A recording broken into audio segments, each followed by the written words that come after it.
கீழே வந்து ஒழுங்கா வர மாட்டேதுண்ணா.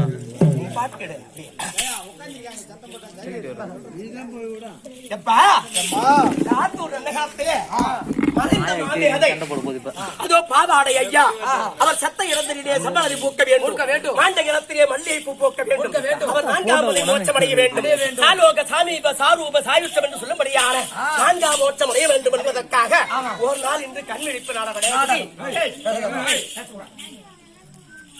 அதனால அந்த ஐயாவுக்காக ஒரு நாள் கண்விழிப்பு நாடகம். அதனால இப்பேற்பட்ட சபையின் முன்பாக பிரம்ம சத்திரியா வைசியா சூத்திரார் என்று சொல்லும்படியான இந்த 4 வந்தத்தார் வந்திருக்கக்கூடிய சபையில் வந்தனே நான் யார், என் நாட்டுக்கு ராணி, ஏழாயிரம் விளக்கம் உனக்கு புரியுமா? அம்மா விளக்கம் ஒன்றும் தெரியவில்லை, சொன்னா இருக்கிறீர்கள்.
தேசத்தை தமத்தோடு பரிமாரணம் செய்து வரும்படியா அதோ சுபாங்கி சக்கரவர்த்தி ரத்னமார அம்மனுக்கும் புத்தரியாகி தெரிந்த என் பெயர் தான் பொன்னுருகி. இது மட்டும் தான் உனக்கு தெரியும். நான் எப்படி பிறந்தேன் என்றால் ஏற்கனவே காலத்தில் என் தந்தையாகிய சுபாங்கன் சக்கரவர்த்திக்கும் அது ஒரு ரத்னமாலை அம்மனுக்கும் வெகு நாள் குழந்தை இல்லாத காரணத்தினால் ஏறாத கோவில் அல்ல, குடிகாத குளங்கள் அல்ல, வெகு நாள் குழந்தை இல்லாம தவம் இருந்தார்கள். இந்த தவத்தை வச்சு அதோ காட்டிலே வந்து கலைக்கோட்டு முனிவரை பார்த்து என் தந்தையாகிய சுபாங்க சக்கரவர்த்தி, ஐயா கலைக்கோட்டு முனிவரே, எனக்கு வெகு நாள் குழந்தை இல்லை ஐயா, எனக்கு ஒரு புத்திர பாக்கியம் இல்லையே, என்ன செய்வது என்று கேட்டார். அதுக்கு கலைக்கோட்டு முனிவர் தெரிவித்தார், ஐயா பூலோகத்திலே ஒரு பொன் யாகமானது நடத்து, பொன்னாரால் லிங்காதாரம் செய்து அந்த பொன் யாகமானது நடத்தினால் அதிலிருந்து உனக்கு ஒரு குழந்தையானது பிறக்கும் அப்படி என்று தெரிவித்தார். அந்த வார்த்தையை சிறமேற்கொண்ட என் தந்தையாகிய சுபாங்கி சக்கரவர்த்தி இந்த பூலோகத்திலே ஒரு பொன்னாலே லிங்காதாரம் செய்து ஒரு பொன் யாகமானது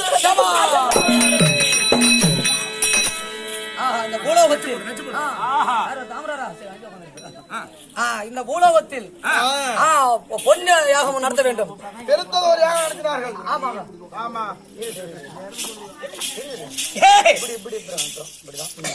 அப்படி பொன்னாலே லிங்காதாரம் செய்து அதோ இந்த உலகத்திலே ஒரு யாகம் நடத்தணும்னா சந்தன கட்டை, குங்கும கட்டை, செம்மர கட்டை இப்படி சொல்லும்படியான பலவிதமான வாசனை திரவியங்கள் எல்லாம் கொண்டு ஒரு யாகமானது நடத்துவார்கள். ஆனா என் தந்தையாகிய சுபாங்கி சக்கரவர்த்தி அதோ பொன் என்று சொல்லும்படியான நகை நாணயங்களை கொண்டு அந்த யாகத்திலே போட்டு யாகத்தை நடத்தி கொண்டிருந்தார்.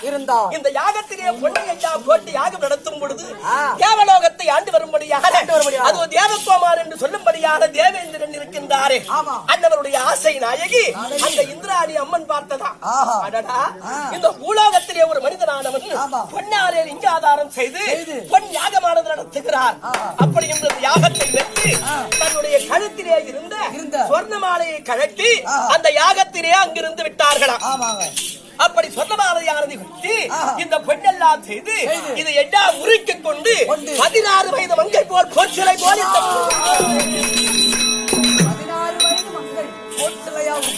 அப்படி பொற்சிலை போல் நான் பிறந்தேன். இந்த பெண்ணெல்லாம் உருகி கொண்டு நான் பிள்ளையாக பிறந்தபடியினால் எனக்கு பொன்னுருகி பொன்னுருகி பொன்னுருகி என்று நாமஜயம். பேசாதீங்க. அப்படி பொன்னுருகி என்று ராமதியாயம் அது தேவலோகத்திலே இந்திராணி அம்மன் கழுத்திலே இருந்த சொர்ணமாலையை கழட்டி போட்டதா எனக்கு சொர்ணமாலா என்று ஒரு பெயர். அது மட்டுமல்ல, என் தந்தையுடைய பெயர் விளங்க வேண்டும், எங்கள் நாட்டினுடைய பெருமை விளங்க வேண்டும். அதற்காக அதோ சுபாங்கனி என்று ஒரு நாமஜயம். எனக்கு 3 நாமஜயம். பொன்னுருகி, சொர்ணமாலா, சுபாங்கனி இப்படி 3 பெயரை பெற்று 4 பேரையும் பொழுது ரெண்டமாக வளர்ந்து அறுவை தெருவை மங்கை மடந்து என்று சொல்லக்கூடிய பருவங்களிலே நான் மங்கை பருவம் அடைந்தேன். மங்கை பருவமாக அப்படி மங்கை பருவம் அடைந்த காலத்திலே இந்த உலகத்திலே ஒரு பொண்ணு வயசுக்கு வந்து முந்தானி வச்சு வீட்டுல தாய் வீட்டுல ரொம்ப நாளைக்கு இருக்க கூடாது. அப்படி இருந்தா 7 பசுமாட்டை கொன்ற தோஷம் பிடிச்சுவிடும். அப்படி என்று மகனுக்கு திருமணம் செய்ய வேண்டும். அப்படி என்று அந்த சுபாங்கி சக்கரவர்த்தி என் தந்தையாகிய சுபாங்கி சக்கரவர்த்தியும் ரத்னமாலை அம்மனும் எனக்கு இதா சுயவரமானது ஏற்பட்டது.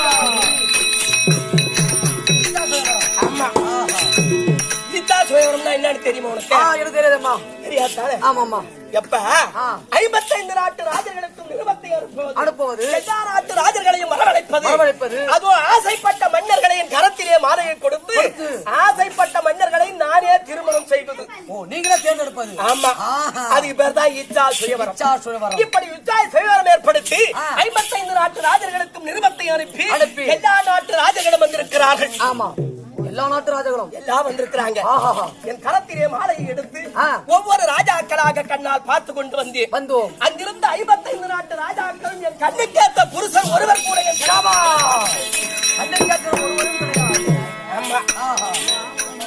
அப்படி பார்த்துக்கிட்டு வந்தேன். ஆனால் ஒரு ராஜாவானவர் ரதத்திலே தனிமையாக வந்திருக்கிறார். அவருடைய அழகை பார்த்தா கோடி சூரிய பிரகாசம் போல் தகதகவென்று மின்னிக் கொண்டிருந்தார். இவர் தான் நம் கண்ணுக்கேற்ற மணாலை என்று அந்த கருணாபிஷேகன் கழுத்திலே மாலை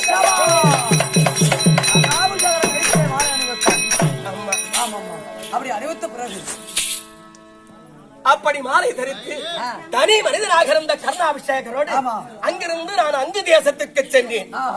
அங்கு தேசத்துக்கு சென்றேனே தவிர எப்பா நான் பெண்ணாக பாரிடு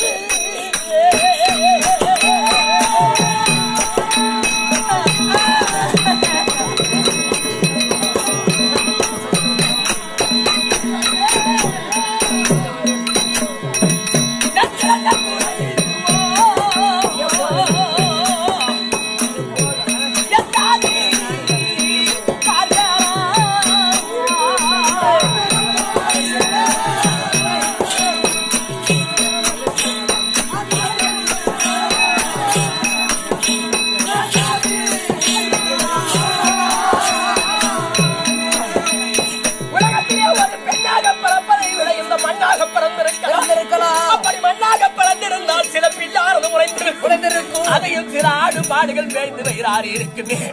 ஒரு பெண்ணாக பிறந்தது மட்டும் போதாது, அந்த கர்ணாபிஷேகரை மாலை தரித்தேனே தவிர என்னை போல் ஒரு பெண்களுக்கு இப்படிப்பட்ட ஒரு ஆதரவு கிடைக்கிறது இருப்பது கிடையாது. அப்படி நான் பெண்ணாக பிறந்து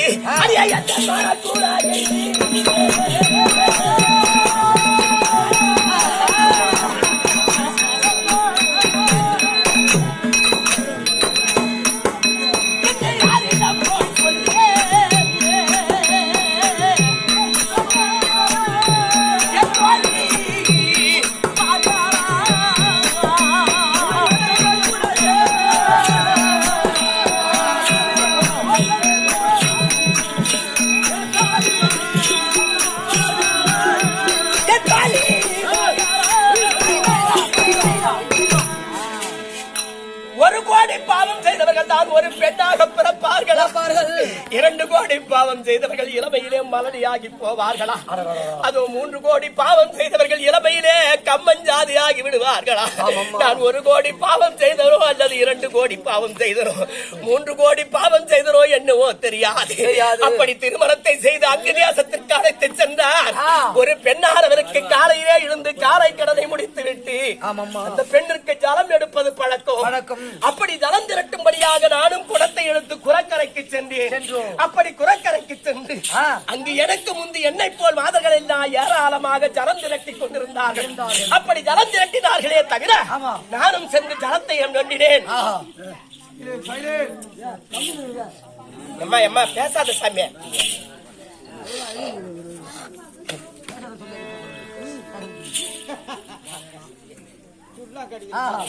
பேசா நீ உட்கார்பா, கம்மி பேசாதடா.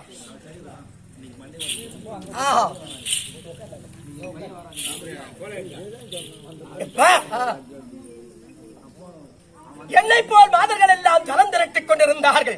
நானும் சென்று ஜலத்தை திரட்டினேன். இன்னைக்கு சொல்லுவாங்க 4 சிண்டு கூடி இருந்தாலும் 4 கொண்ட கூடி இருக்காதான்.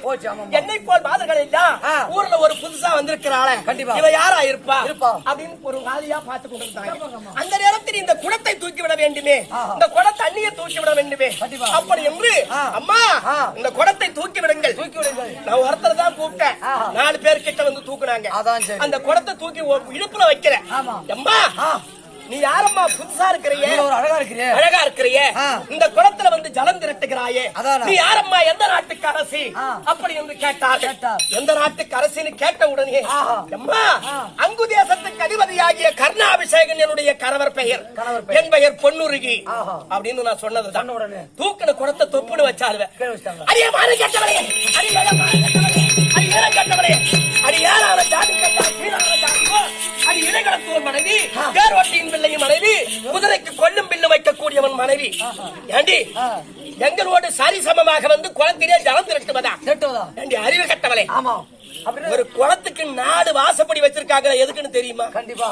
ஏய் ஒரு உலகத்திலே ஆமுரா நம்மளும் உட்காரு, நீ உட்காருண்டா, உட்காரு.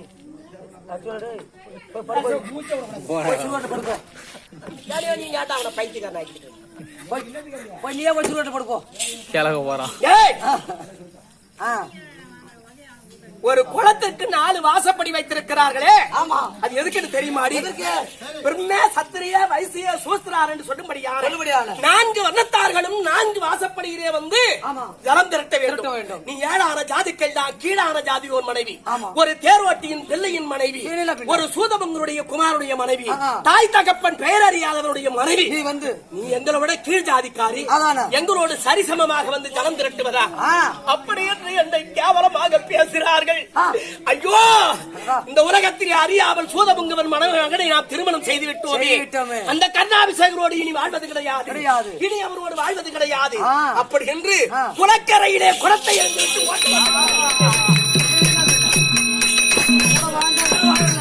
ஜாதி கட்டவனே, யாரான ஜாதிக்கெல்லாம் கீழான ஜாதியோ, இனி குலத்தூன் தேர்வட்டியின் பிள்ளை, தனி மனிதனாக அமர்ந்திருந்தாயே, ஒரு வார்த்தை ஜாதி கட்டவன் சொல்லியிருந்தா, ஒரு வார்த்தை சொல்லியிருந்தா நான் போயிருப்பேனா? உன்னை திருமணம் செய்திருப்பேனா? அடைய சண்டாளா, உன்னோடு இனி வாழ்வது கிடையாது. அப்படி என்று அங்கிருந்து என் தாய் வீட்டிற்கு சென்றேன். அம்மாவோட போயிட்டீங்க. என்னை போல் பெண்கள் எல்லாம் திருமணத்தை செய்து எவ்வளவோ பஞ்சரையிலும் படுக்கையிலும் வாழ்க்கை ஓட்டுகின்றார்கள். நான் இன்று அப்படிப்பட்ட பெண் தன் மேலையும் தாரித்தான்.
உலகத்திலே என்னை போல் பெண்களுக்கு நேர்ந்தது யாருக்கும் நேரக்கூடாது. கூடாது. வாழை